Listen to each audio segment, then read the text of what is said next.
Monsieur le ministre, ces dernières semaines, donc l'affaire Chovanec a fait la une de la presse. Nous allons laisser la justice faire son travail et nous gardons notre confiance dans la justice, également dans une enquête interne à la police dont les résultats ne sont pas encore connus.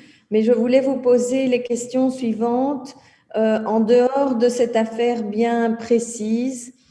Sur le fait de savoir jusqu'où peut aller l'usage de la contrainte par les forces de l'ordre et par les services médicaux d'urgence qui interviennent avec les forces de l'ordre.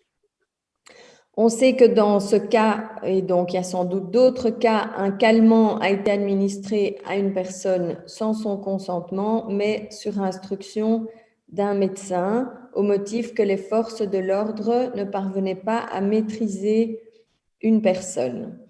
Donc, mes questions sont les suivantes, Monsieur le ministre. Quelle est la procédure qui permet à un médecin d'administrer des substances à une personne interpellée sans le consentement de celle-ci? Deuxième question, d'autres mesures de contrainte que l'administration d'une substance calmante existent-elles dans les cas où la police ne parvient pas à maîtriser une personne interpellée et à protéger les autres et la protéger elle-même? Dernière question, quelle est la base juridique qui légalise l'administration d'un calmant à une personne sans son consentement? Je vous remercie. Aux questions qui ont été posées par Mme Gisson et puis dan door meneer De Mont. Madame Gisson, en cas d'urgence où le patient ou son représentant n'a pas la possibilité de donner son consentement informé, un médecin est conformément à l'article 8, paragraphe 5 de la loi relative aux droits du patient autorisé à effectuer immédiatement toute intervention nécessaire dans l'intérêt du patient.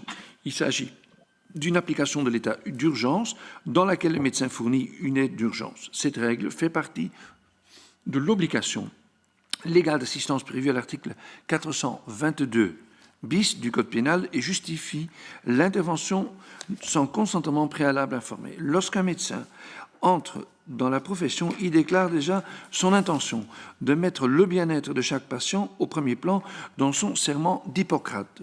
En tout cas, une telle action doit être utilisée en dernier recours sous la responsabilité et exécutée par un médecin qui doit d'abord tenter de calmer la personne.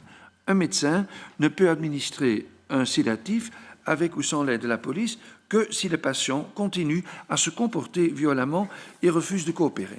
Il existe des mesures autres que l'administration d'un sédatif. Il s'agit généralement de dispositifs coercitifs qui restreignent la liberté physique d'une personne. D'une part, il ne s'agit souvent que d'une restriction partielle et d'autre part, il faudra souvent recourir à une coercition et à une violence très spécifique pour pouvoir appliquer ces dispositifs. L'utilisation de ces moyens nécessite une formation complémentaire et une formation spécifique. Jusque-là, ma réponse sur les questions de vous, Madame Gisson.